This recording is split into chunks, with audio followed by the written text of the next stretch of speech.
नमस्कार बच्चों, आप लोगों का बहुत बहुत स्वागत है हमारे चैनल में। आज हम क्लास 10th के बच्चों के लिए लेकर के आए हैं अपरिमेय संख्या कैसे सिद्ध कर सकते हैं। अपरिमेय संख्या √2, √3, √5 अपरिमेय सिद्ध करने आए तो कैसे सिद्ध करेंगे, चलिए देखते हैं। तो सबसे पहले अगर आपको अपरिमेय जैसे कि क्वेश्चन है सिद्ध करें कि √3 एक अपरिमेय संख्या है, तो जो आपको सिद्ध करने के लिए दिया रहेगा उसका आप विपरीत ले लीजिएगा। यानी आपको मानना पड़ेगा कि √3 एक अपरिमेय नहीं परिमेय संख्या है। तो यहाँ पे हल में हम देखेंगे, हल में लिखना पड़ेगा माना कि √3 एक अपरिमेय बोला तो यहाँ पे हम परिमेय लिखेंगे, जो बोलेगा उसका उल्टा परिमेय संख्या है। अब जैसे ही परिमेय संख्या मान लिए तो आप लोगों को पता है परिमेय संख्या जो होता है वो क्या होता है, उसको p/q के रूप में लिखा जा सकता है। तो यहाँ पे हम लिख लेंगे, इसलिए अब √3 बराबर हम इसको लिख सकते हैं p/q, क्योंकि हम मान लिए कि √3 कैसा है, ये परिमेय है। तो परिमेय संख्या को हम p/q के रूप में लिखते हैं। और जहाँ क्या होता है p और q को प्राइम नंबर होता है, यानी हिंदी में बोल सकते हैं इसको, जहाँ p और q सहअभाज्य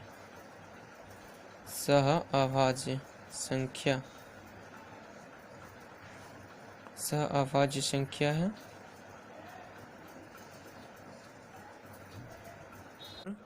जहाँ p और q सहअभाज्य संख्या और क्या होता है बाबू, q नॉट इक्वल टू 0 और q नॉट इक्वल टू 0। ठीक है, ये हम लोग परिमेय संख्या में पढ़े हैं कि जो परिमेय संख्या होता है उसको p/q के रूप में लिखते हैं, और p और q को प्राइम होता है, सहअभाज्य संख्या होता है, और q नॉट इक्वल टू 0 आप लोग पढ़े होंगे परिमेय संख्या में। अब यहाँ पे समझ लेंगे सहअभाज्य संख्या क्या होता है। तो वैसा तो संख्या जिसका सिर्फ 2 ही फैक्टर हो, ठीक है, सिर्फ 2 ही संख्या से कटे, जैसे 3 और 5। किससे कटेगा, सिर्फ 1 से कटेगा और संख्या खुद से कटेगा, समझ गए ना। ठीक है, 3 और 5 का फैक्टर 2 ही गुना फैक्टर है 1 और नंबर सेल्फ। ठीक है, तो इसको सहअभाज्य संख्या कहते हैं।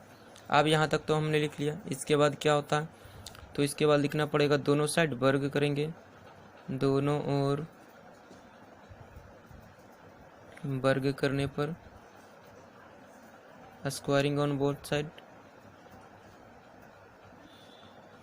क्या हो जाएगा, √3 का स्क्वायर इक्वल टू p/q का होल स्क्वायर। क्या बनाना पड़ेगा यहाँ पे, √3 का स्क्वायर 3 हो जाएगा, यहाँ पे p²/q²। ठीक है, उसके बाद क्या करेंगे, q को ये साइड ले आइए, 3q² इक्वल टू p²। 3 को इधर भेजेंगे तो क्या होगा, q² इक्वल टू p²/3। समझ गए, इसको हम लोग समीकरण 1 भी मान सकते हैं। इससे हमको क्या पता चल रहा है, इससे पता चल रहा है कि जो p² है वो 3 से भाग हो जाता, विभाजित हो जाता। तो हम इसको यहाँ पे लिख लेंगे, ठीक है ना, कि p² 3 से विभाजित हो जाता।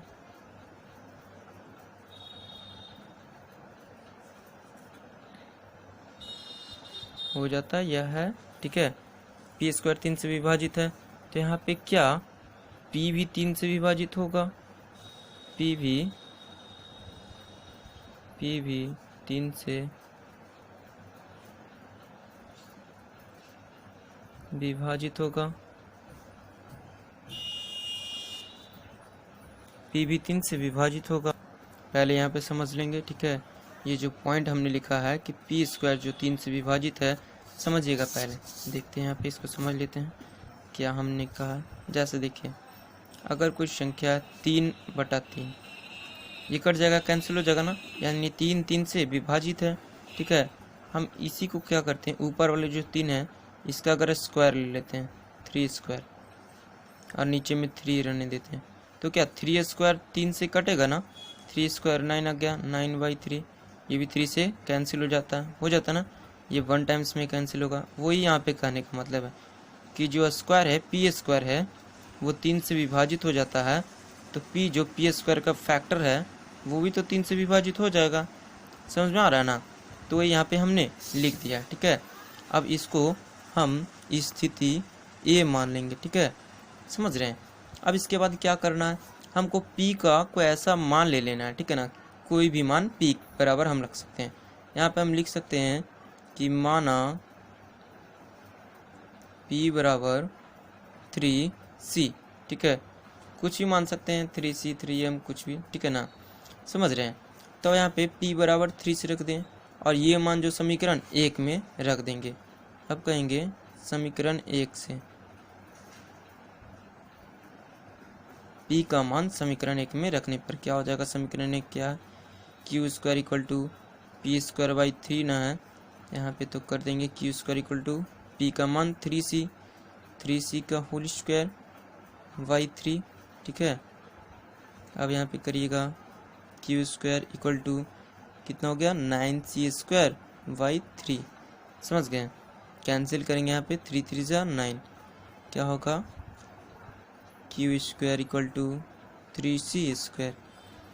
अब 3 को इधर भेज दीजिए क्यू की तरफ, q square by 3 equal to c square.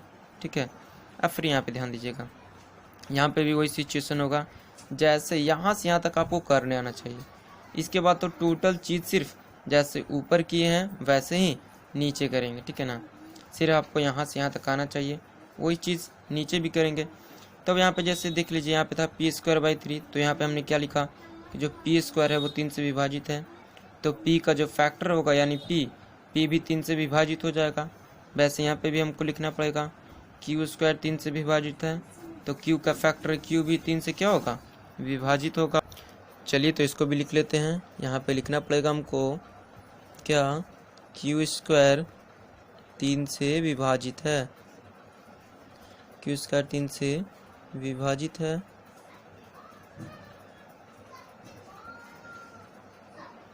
इसलिए क्यू स्क्वायर का फैक्टर है क्यू भी 3 से विभाजित होगा।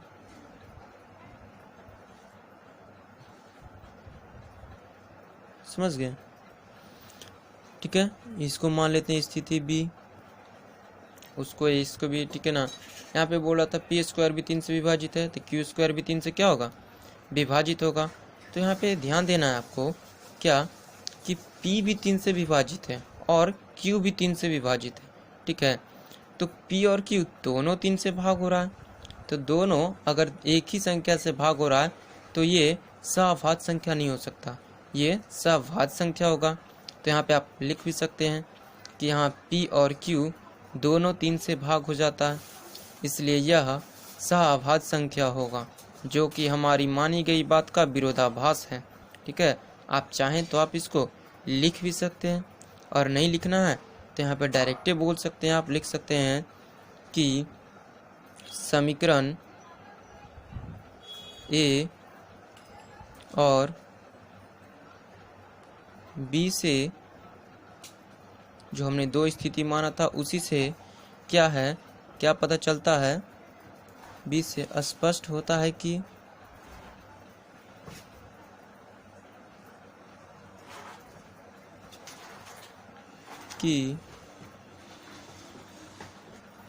P बटा Q एक क्या है, परिमेय संख्या नहीं है। समझ गए।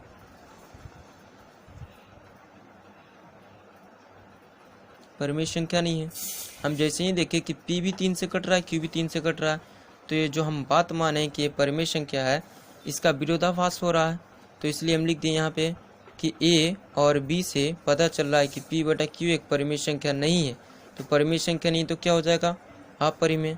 इसलिए P बटा Q बराबर 3 लिखे ना, इसलिए डायरेक्ट हम लिख सकते हैं। इसलिए √3 एक क्या है, √3 एक अपरिमेय संख्या है। अपरिमेय संख्या है। अपरिमेय संख्या है, यही आपका हो गया सिद्ध। ठीक है, इसी के प्रकार आप और भी आगे कर सकते हैं। समझ गए? अगर आपको अच्छा लगा हो तो लाइक और शेयर ज़रूर करें। ठीक है, चलिए धन्यवाद।